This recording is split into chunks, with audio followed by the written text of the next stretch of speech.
Hey guys, it's Eric and I'm back. And today I want to talk about one of my favorite baits and when the ideal conditions are to fish it, especially for smallmouth, and it certainly works well for largemouth too. And that is the Swim Jig. Now before we get into the Swim Jig, if you haven't already, please like this video and give our channel a subscribe. And for those of you who've already done that, we thank you very much.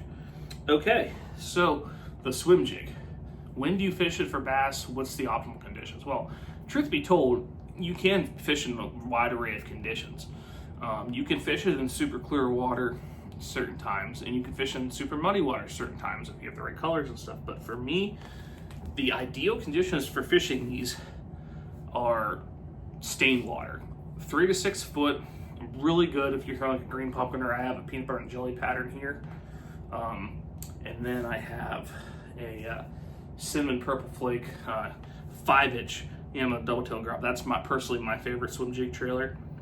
And with this, you can really cover a lot of water, like kind of beat the bank. It's kind of basically what it is to me is it's a more subtle version of a spinnerbait or a chatterbait. Like I said, that water's not super dirty. And it's kind of a fancy version of it too. Not as much vibration, but still moving through the water column. And I like to throw this on basically, you know, like some Dobbins. Their heavies are more like a medium heavy, but just your standard medium heavy rod, fast action, but not as fast as a jig rod.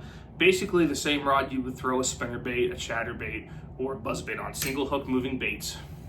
I like a little faster reel though for the Swim Jig. I like an 8.3 to 1 because sometimes they'll knock that slack out a little quicker, especially with no blade to slow down the deflection of the bait. So sometimes you really just gotta, when they knock that slack, you gotta keep up with the line and set the hook. So it works pretty well. I throw them 3/8 outs 90% of the time. And I'm throwing this on straight 12-pound fluorocarbon. That's my setup for them. Like I said, you can work the bank with these. You can cover water and open water if you're trying to do that. But like I said, I find most of my success with these is in stained water and not super clear or super muddy water. Just that stained 3 to 6 foot of visibility, that's kind of the sweet spot.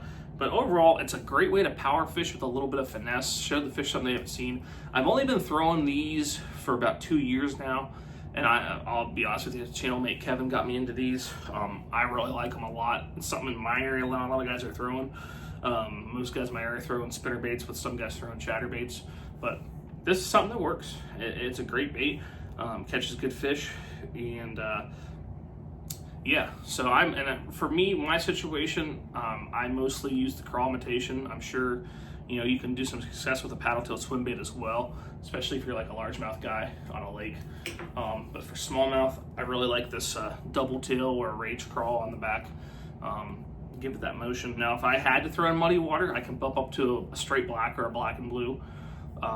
With either, you know, black and blue trailer or a June bug trailer for a little bit of contrast. And then clear water, I could just go up to, I could actually just throw this color, or I could throw a green pumpkin and just kind of crawl it on the bottom a little slower, or kind of burn it to try to get that reaction bite. Not give them a long time to look at it, but for me, stained water, 3/8 outs, 12-pound fluorocarbon line, that's my setup and situation for throwing a Swim Jig. PB&J is my favorite color for that, and it's done well for me. So, any thoughts or questions, drop them in the comments. Do you like throwing a Swim Jig? Anything else you want to know about it? Be more than happy to answer your questions.